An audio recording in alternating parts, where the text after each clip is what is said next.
अस्सलामुअलैकुम वरहमतुल्लाहि वबरकातुहू। Welcome to my kitchen. आज मैं आपके लिए लेके आई हूँ लगन कीमा। आए बनाना स्टार्ट करते हैं। सबसे पहले हमने लिया है आधा किलो कीमा। कीमे के अंदर मैंने 2 टेबल स्पून जितने कच्चा पपीता लगा के पहले से रख दिया था। अब हमारे पास जितने ये सामान रखा है सब हम कीमे के अंदर डाल के अच्छे से मैरिनेट करेंगे। 1 कप मैंने लाल प्याज ली है, 1 कप मैंने दही लिया है, 1 कप घी है। ये सब हम कीमे के अंदर डाल देंगे।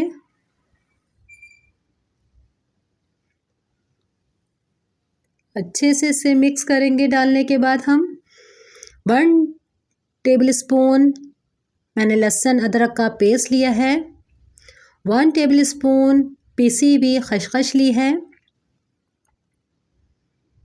मसालों के अंदर हमने लिया है 1.5 टीस्पून मैंने नमक लिया है, 1 टेबल स्पून मैंने लाल मिर्ची पाउडर लिया है, हाफ़ टी स्पून मैंने कुटी हुई काली मिर्ची ली है, हाफ़ टी स्पून पिसा हुआ गरम मसाला है और हाफ़ टी स्पून कबाब चीनी है। ये सब इसके अंदर डाल देंगे।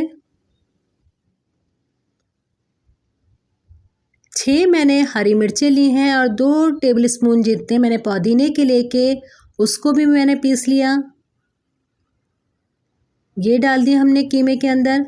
अब हमारे पास है मैंने 10 बादाम लिए हैं, इसके छिलके उतार के पीस लिया। 10 काजू हैं हमारे पास और पिसा हुआ नारियल है। अगर आपके पास दोनों में से काजू या बादाम में से दोनों में से एक चीज़ है तो आप इसकी क्वांटिटी डबल कर दीजिएगा। अब हम इसे अच्छे से मिला लेते हैं। अच्छे से मिक्स करने के बाद इसे 2 घंटे के लिए रख देते हैं। वैसे आप इसे ओवरनाइट रखेंगे तो ये ज़्यादा मज़े का बनेगा। रमज़ान के लिए बेस्ट रेसिपी है, आप ज़रूर इसे बनाएगा। टाइम भी बचता है और बहुत मज़े की बनती है। सारे मसाले एक जान हो जाएंगे। अच्छे से मिक्स करके 2 घंटे के लिए इसे ज़रूर आप रखिएगा। अब हम इसे रख देते हैं। ये देखें 2 घंटे हमारे कीमे को हो चुके हैं। अब हमने अपने पैन के अंदर 2 टीस्पून जितना तेल डाला।